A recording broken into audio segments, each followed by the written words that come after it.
Well, the Independent wasted no time in getting out this story. As I told you, folks, Donald Trump suggests he wants U.S. law to limit free speech in wake of publication of explosive new book. So I'm not the only one that's seeing this. So let me go ahead and play this for you so you can hear Donald Trump say it yourself. And then I want to read this little bit of a article here so you can hear or what others are saying too.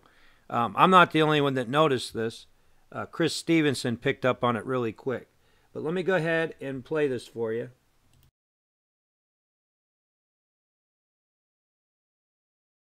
Well, only because I went to the best colleges, or college. I went to I had a situation where I was a very excellent student, came out, made billions and billions of dollars, became one of the top business people, went to television, and for 10 years was a tremendous success, as you probably have heard. Ran for president one time and won. And then I hear this guy that doesn't know me at all. By the way, did not interview me he said he interviewed me for 3 hours in the White House. It didn't exist, okay? It's in his imagination.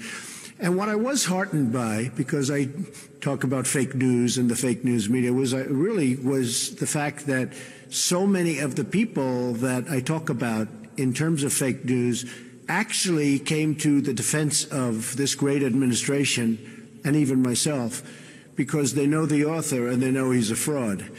And when I saw some of the people say, and you look at some of his past books, he did a book on Rupert Murdoch. It was a terrible expose, and it was false. So much of it was false. I consider it a work of fiction. And I think it's a disgrace that somebody's able to do something like that. The libel laws are very weak in this country. If they were strong, it would be very helpful. You wouldn't have things like that happen where you can say whatever comes to your head. But just so you know, I never interviewed with him in the White House at all. He was never in the Oval Office. We didn't have an interview. I did a quick interview with him a long time ago having to do with an article.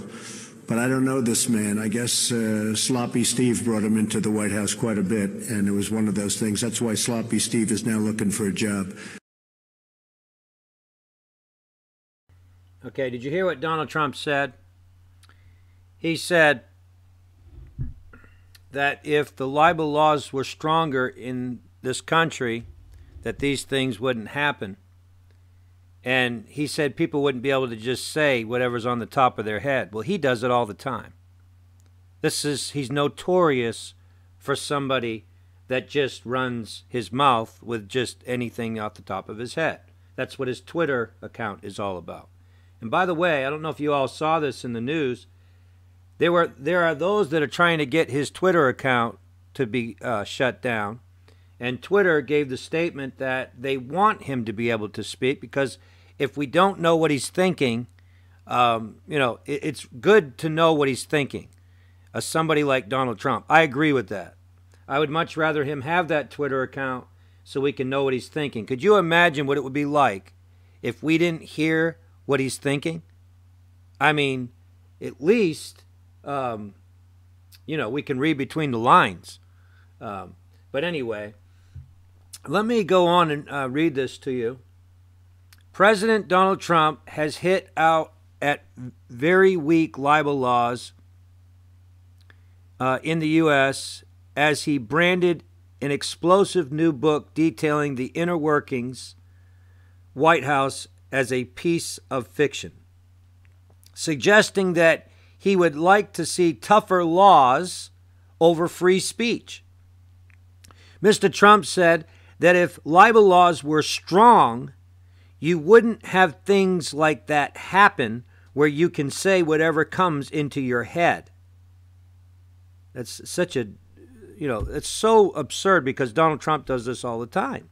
I mean, that's what he's all about.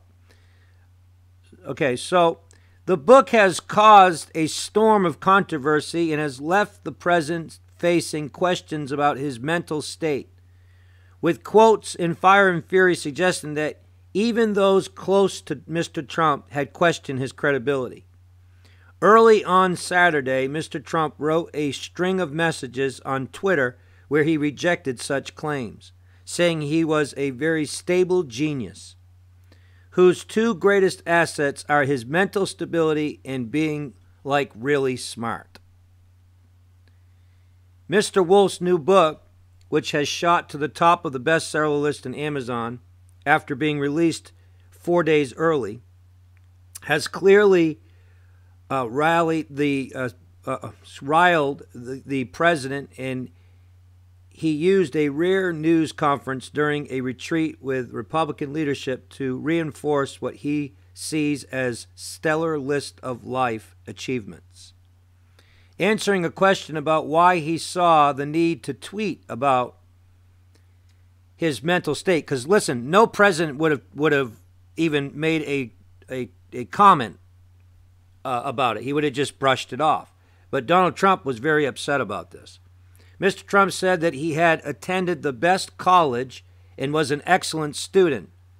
Now, I do want to make a comment right here because Donald Trump is not answering the question. Do you notice how he sidesteps the question? How he actually deflects it? He starts talking about the fact that he says he went to a good school and that he graduated with high honors and that he became a billionaire and he made a lot of money. But that wasn't the question. The question was asking him about his mental state now, not in the past. See, he's 71 years old now. In the past, that's one thing. But he's referring back to his past to justify his mental state now. That just shows you that Donald Trump is not in reality right there. He's not even answering the question, folks. So he says, Mr. Trump said that he had attended the best college and was an excellent student. He added that he came out of college and made billions and billions of dollars, which is a lie. Became one of the best business people, which is a lie, before touting his tremendous success over a decade on television. He went on to add that he ran for president one time and won. Mr. Trump also called Mr. Wolf a fraud. And here we get the defamation. Here we get, slander. And Donald Trump basically doing the same thing to him that he says he's doing to Donald Trump, which is what went on between him and Hillary Clinton. And the book, a complete work of fiction, he says, saying that he does. If it's a complete book of fiction, why did he get his lawyers to try to stop the publication of it? Now, I'll pause for a minute there and let you really scratch your head for a moment, if you need to. Why did he fight this book so hard? Why did he, why is he suing the publisher and the writer of this book if it's a book of fiction? If it's a book of fiction, then he shouldn't care, right? Obviously, it's more than a book of fiction.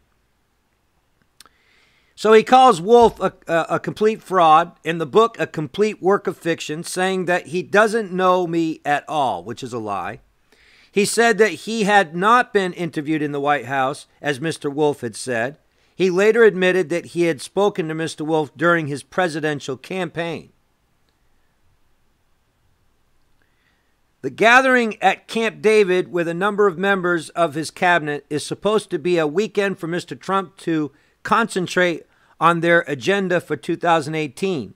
Surprised they didn't go to Bohemian Grove.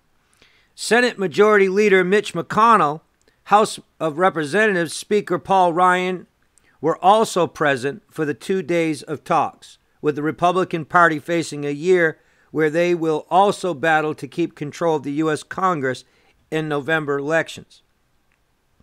At the beginning of his remarks, Mr. Trump described having some incredible meetings with Republicans, saying the party were that the party was ready their 2018 legislative agenda. He said the group, 10 of whom were on stage with him, the only woman being Secretary of Homeland Security, discussed a variety of topics. And the reason I'm not even going to say her name is because she didn't even speak. So she just stood there. So what's the point of saying her name? from national security and infrastructure to the military and the budget. Mr. Trump said, "We are very well prepared for the coming year."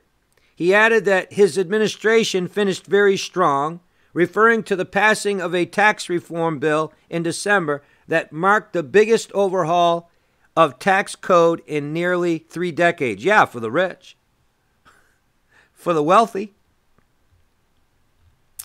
So, this person here, that's Chris Stevenson, that's writing this article, he wasted no time getting this story out. The remarks and the comments that were made at Camp David by Donald Trump, this was just a little while ago, not even a few hours ago, and so this was already been written up. And folks, it's the same thing I saw. So Chris Stevenson is bringing out the key thing that he noticed out of all the things that were said. Chris Stevenson was paying attention. Are you listening? His attention span was longer than 5 minutes. He actually heard what I actually heard, and that's in between the lines, you hear Donald Trump saying, "I don't like the Constitution. I don't like freedom of speech. I'm president of the United States, but I don't like the Constitution." So, make no mistake about it. Donald Trump's going to see what he can do to toughen the laws that surround freedom of speech. He's going to, try to do whatever he can so that he can shut down freedom of speech, opinions that people have about his administration and himself. And I'm going to just close up by saying this at the end here. I'm going to say it one more time because I think it's worth repeating. Is that why did he fight this book so hard if it's just a book of fiction? I leave you with that thought.